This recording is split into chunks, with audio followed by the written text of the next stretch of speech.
Ladies and gentlemen, the news strikes like thunder. The government has shut down after lawmakers failed to reach a funding deal. The headlines scream dysfunction, the people feel uncertainty, and the world observes with a mixture of shock and cynicism. But let us pause and reflect. Is this merely a crisis, or is it an awakening moment for all of us? Too often we view political breakdowns as the end of stability, but in truth, they expose the structural fragility of systems that were already weak. And here lies the first great truth: collapse is not the enemy, complacency is. Crisis is always more than what it appears to be on the surface. When a government shuts down, it is not simply because the numbers did not add up or because a deal could not be reached in time. It is, at its core, a mirror held up to the faces of those who claim the responsibility of leadership, and what is reflected is often not courage, not unity, not vision, but a tragic image of division, pride, and the relentless pursuit of self-interest. This is why I say that every shutdown is more than a political inconvenience. It is a revelation of who we are being led by, and whether those leaders understand the weight of the trust placed in them. The failure to reach an agreement is not the failure of a system of democracy. It is the failure of individuals who mistake power for leadership. That distinction matters. Power is the ability to control. Leadership is the ability to unite. The hook here is undeniable, and when those in power argue over their differences while the nation waits in anxiety, they show us their true priorities. They show us whether the people come first or whether politics comes first. In moments like this, the people begin to see through the illusion of polished speeches and rehearsed promises. The truth comes out in silence when no deal is signed, no progress is made, and the doors of government close. That silence speaks louder than any campaign rally ever could. It whispers to the people, "This is the state of your leadership." And the people are left to ask, if they cannot manage the basics, how can they be trusted with the bigger challenges that define the destiny of a nation? Think of history and you will see this pattern again and again. Great nations do not crumble because of external enemies alone. They weaken because of fractures within. Rome was not toppled in one day by barbarian invasions. It decayed from the inside long before the gates fell. A shutdown is not the fall of Rome, but it is a warning signal, a flashing red light on the dashboard of governance. It tells us that when unity collapses, even the mightiest structures can falter. And this is why every shutdown must be understood not just as a temporary pause in bureaucracy, but as a test of character for those who sit in the halls of power. But here is the message I want you to take. A mirror is only useful if you dare to look into it. And when you look, you must decide what you will do with what you see. The reflection we see today is one of lawmakers who have failed to rise to the occasion. Yet, paradoxically, this failure is our chance to demand something better. When leadership reveals its weakness, it is the perfect opportunity for the people to demand strength. When politicians show us division, it is the moment to call for unity. When they prove incapable of compromise, it is the time for citizens to remind them that their authority is borrowed, not permanent, and that the people remain the true foundation of the state. Every shutdown should provoke us to ask the deepest question: are we content with leaders who mirror dysfunction, or will we insist on leaders who reflect responsibility? Imagine if this paralysis could instead become the turning point, the moment when the people say, enough. We deserve leadership that understands its duty, leadership that is bigger than ego and braver than partisanship. That demand is not naive optimism. It is the only way forward. For nations rise not when leaders play their games, but when citizens awaken and refuse to accept mediocrity disguised as governance. And so, let us not see this shutdown as a sign of weakness only. Let us see it as a hook, pulling us into awareness, into responsibility, into a demand for better. For in that mirror of crisis, what we see is not only the failure of politicians, but also the possibility of renewal. When leaders falter, it is always the people who hold the final word. And if we recognize this, then perhaps the shutdown is not just their failure. It becomes our opportunity. Breakdown creates breakthrough. At first glance, a shutdown looks like a dead end, a collapse of process, a failure of the system to function. The headlines present it as paralysis, the economy feels the tremors, and the people carry the anxiety of uncertainty.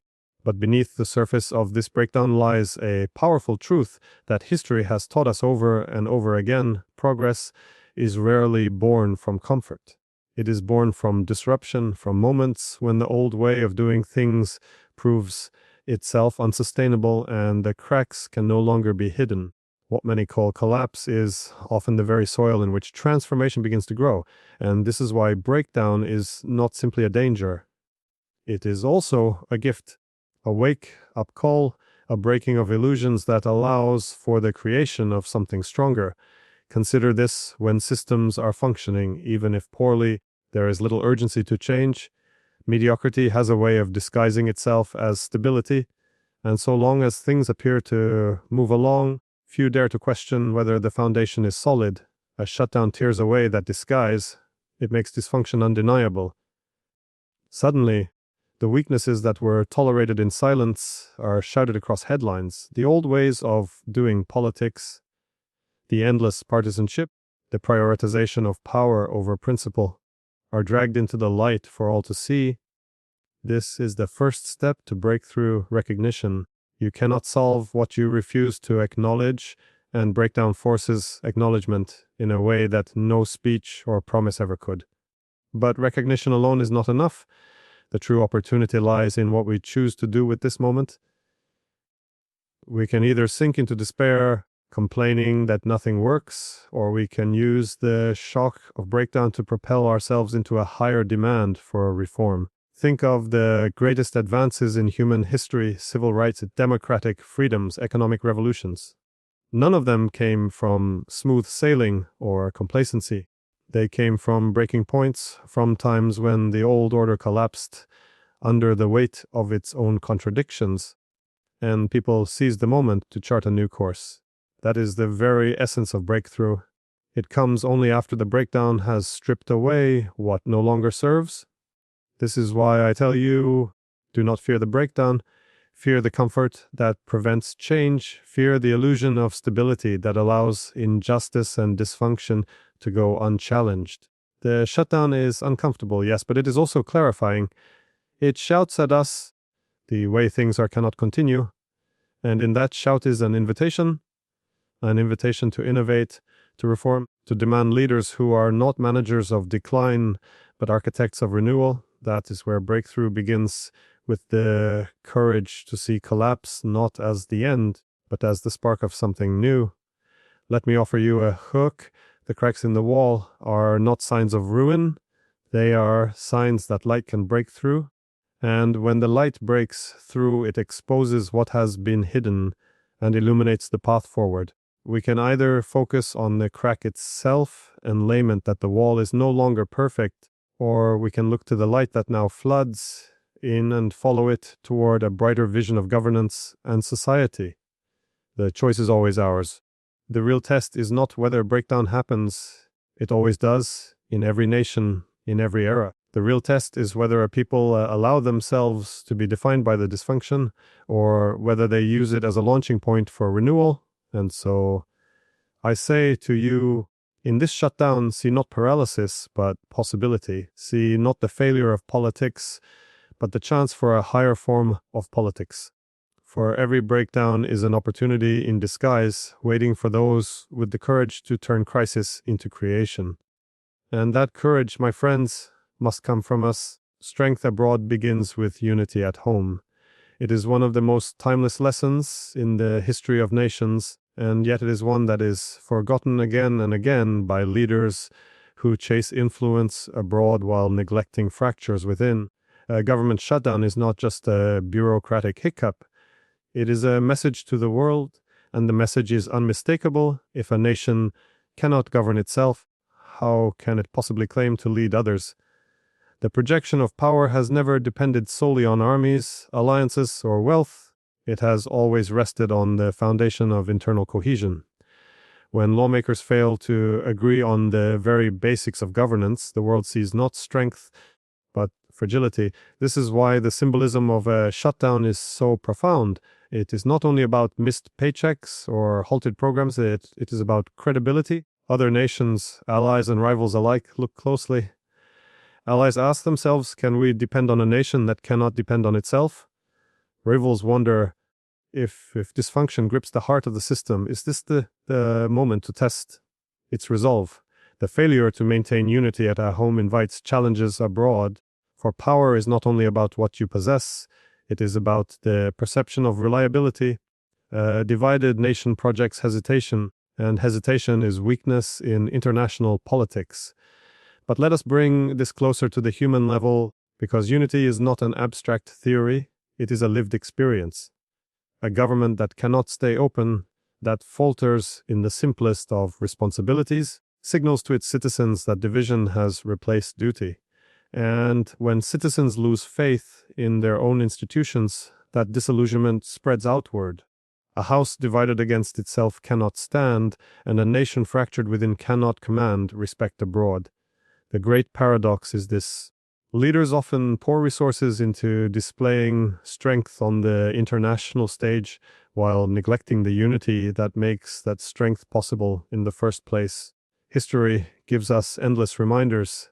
The Soviet Union commanded vast armies and nuclear arsenals, but it collapsed not because of external invasion, but because it disintegrated from within. Rome ruled continents, yet it fell when internal strife and corruption eroded its unity. The British Empire stretched across the world, yet it shrank as domestic cracks grew deeper. Every empire, every great power eventually learns or forgets. This truth power outward cannot survive if the heart inward is broken. A shutdown is not the fall of an empire, but it is a tremor, a sign that the foundation needs repair. Now here is the hook. Strength is not built in speeches, it is built in solidarity. The world listens less to what leaders proclaim abroad and more to what they prove at home. If they cannot compromise for the sake of their own citizens, what claim do they have to guide others? If they cannot resolve disputes over their own budget, how can they demand discipline and order on the world stage? Hypocrisy is visible, and in politics, perception is everything. But here is the empowering truth. Unity is not the responsibility of lawmakers alone. It begins with us, the citizens, who hold them accountable. When we demand cooperation, when we value the nation above the party, when we refuse to be divided by trivial battles, we strengthen the very core of society. And when that core is strong, no rival can intimidate, no ally can doubt, and no crisis can break us. Unity at home does not mean uniformity. It means understanding that the survival and prosperity of the nation comes before partisan victories. So when you see a shutdown, do not only see dysfunction, see the lesson that is written between the lines. Greatness abroad begins with responsibility at home. The nation that can govern itself wisely, that can unite even in disagreement, will always command respect beyond its borders. The nation that cannot will eventually discover that no military, no economy, and no speech can compensate for a lack of unity.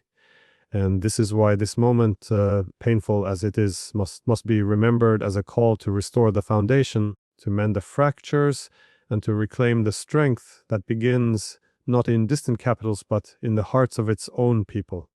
The people are the true guardians of stability. Governments may shut down, lawmakers may argue endlessly, and institutions may falter, but the true source of stability in any nation does not rest solely within the walls of parliament or Congress. It rests with the people, their resilience, their demands, their refusal to surrender to chaos. A government shutdown, dramatic as it is, reminds us of this fundamental truth. When leaders fail, the people remain. When institutions wobble, the people endure. This reality is both humbling and empowering because it places the future of the nation not only in the hands of those who govern, but also in the spirit of those who are governed. When politicians lock themselves in battles of ego and ideology, the machinery of state may grind to a halt, but the heartbeat of society continues. Families still rise each morning to work, businesses continue to innovate, communities support one another, and life does not stop because the government has paused. This resilience is proof that the people are not helpless subjects of political dysfunction. They are the backbone of the nation. And in this lies the great hook. Governments may collapse, but society survive. Governments may divide, but people unite. People unite, governments may delay, but the people still decide the course of history. Think of history again, revolutions, reforms, and renaissances were never the gifts of politicians who suddenly saw the light. They were the results of people who demanded more. The American Revolution did not succeed because lawmakers in London allowed it. It succeeded because ordinary men and women insisted on their rights.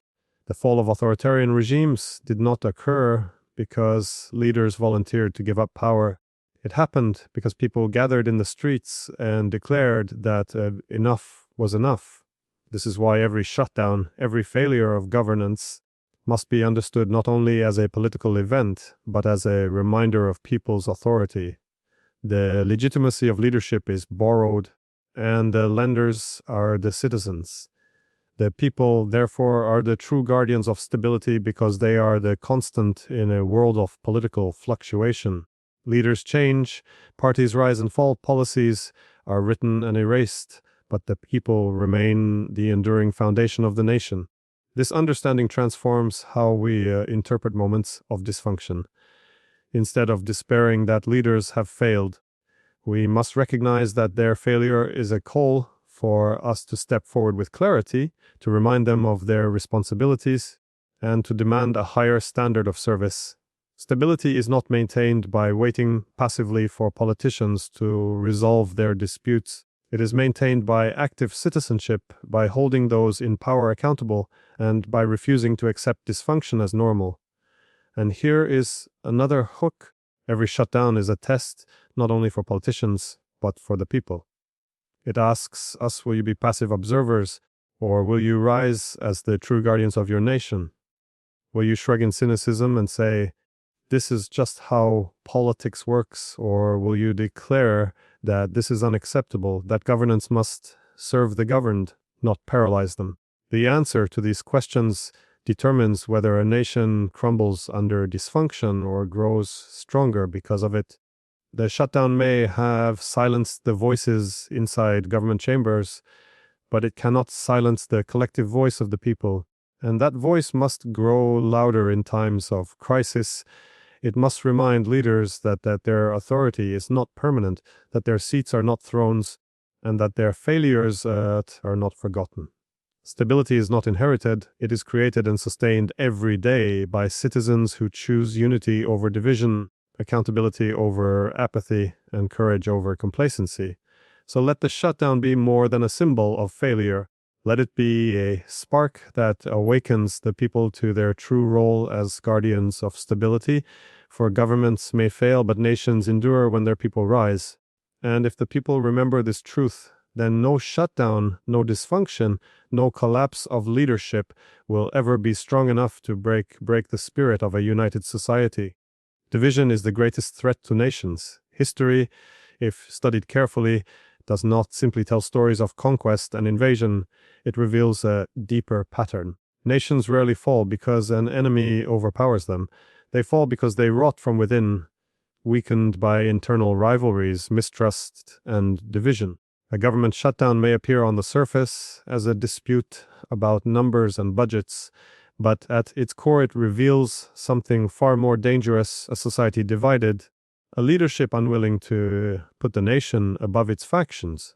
This is not just dysfunction, it is a warning, a flashing sign that reminds us of the cost of division. When leaders cannot find common ground, when compromise is treated as weakness, and when the other side is seen not as political opposition but as an enemy to be crushed, the nation suffers more damage than any foreign rival could inflict.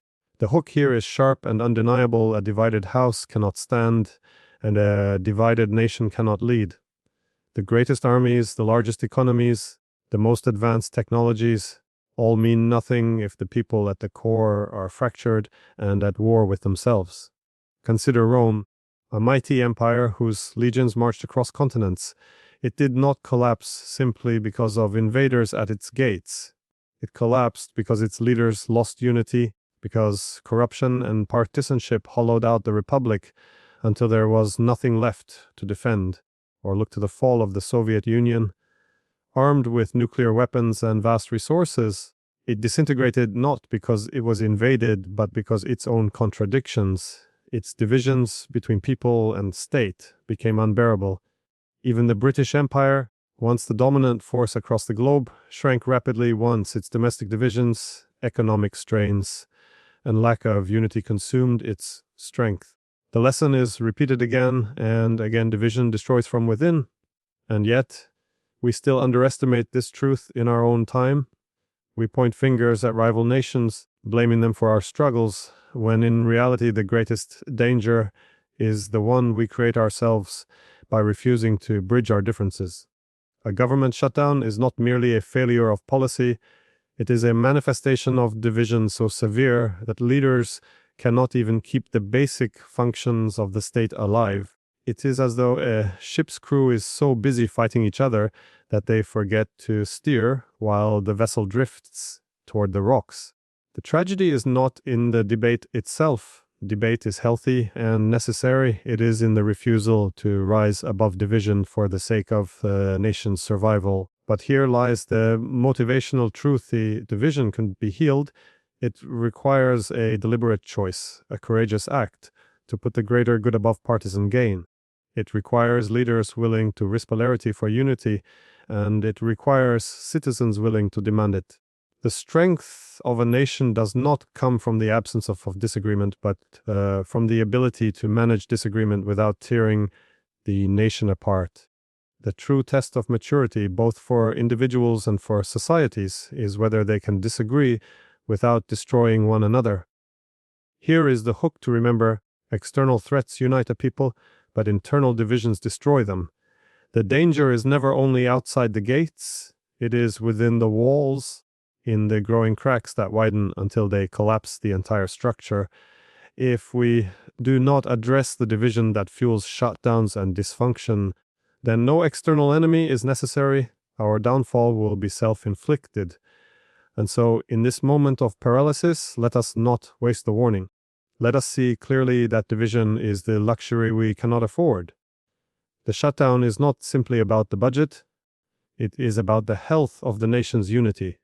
If we fail to heal the fractures, if we allow partisan battles to eclipse responsibility, then we are writing the script of our own decline.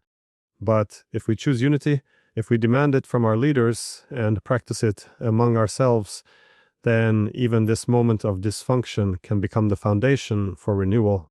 Nations do not rise because they have no enemies. They rise because they refuse to be destroyed by their own divisions. From darkness emerges renewal. It is often in the bleakest moments that nations discover their deepest strength. A government shutdown may feel like a collapse, a moment when the lights of governance go dim and people are left wondering who is truly in control. But history teaches us that darkness does not last forever. It is often the very condition that allows new light to shine. This is the paradox of crisis. When systems fail, when leaders falter, when dysfunction becomes undeniable, the opportunity for rebirth is at its strongest. What looks like the end is often the beginning of something greater, if only we have the courage to see that way. Darkness has always played this role in human history. It strips away illusions and reveals the raw truth. In times of comfort, weakness hides beneath the surface, tolerated because it does not demand immediate attention. But when the darkness comes, when a shutdown exposes division, when leaders fail to fulfill their duties, the weakness is impossible to ignore. And in that exposure lies the seed of renewal. For only when we acknowledge the depth of the problem can we summon the resolve to build something stronger. The hook here is powerful. Every shutdown is not just a breakdown of governance. It is an invitation to rebuild it better. Think of the great transformations of history. After the Great Depression came reforms that redefined economies and lifted millions from despair. After the Second World War, nations rose from the rubble to create institutions of cooperation and prosperity. After the collapse of the Soviet Union, societies across Eastern Europe had the chance to build new futures, imperfect as they may have been. Always it is the darkness that precedes the dawn. Always, the very moment when collapse seems inevitable is the moment when the possibility of renewal is greatest. And so it is with us today. A government shutdown may be painted as dysfunction, but it can also be interpreted as a necessary jolt to awaken us from complacency. If leaders cannot govern, then citizens must rise to demand accountability. If the current system proves incapable of serving the people, then it must be reshaped by the will of the people. Renewal does not come from waiting for politicians to suddenly change their ways. It comes from the determination of society to demand a higher standard. Darkness forces us to make a choice, either surrender to despair or seize the moment to reinvent. But here is the deeper truth: renewal is never easy. It demands sacrifice, vision, and courage.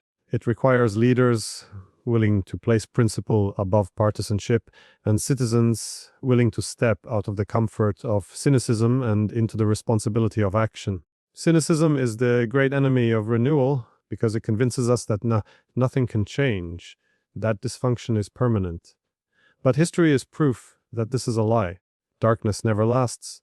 Renewal always follows if people refuse to give up. Here is a hook you must carry with you. The stars can only be seen when the sky is at its darkest. Likewise, the brightest leaders, the strongest movements, and the boldest reforms emerge when the night feels longest. This shutdown, this moment of darkness, may yet be the very spark that inspires a generation to demand something greater, to see through the failures of the present and build a stronger future. So let us not despair when the government shuts down, when leaders falter, when the machinery of the state halts. Instead, let us see it as the crack in the old order that allows the light of a new order to shine through. Renewal is born in darkness, and the responsibility to nurture it rests with us. The question is not whether renewal is possible. The question is whether we are ready to embrace it. And if we are, then even this shutdown, this moment of paralysis, will be remembered not as the end of stability, but as the beginning of a new era of strength.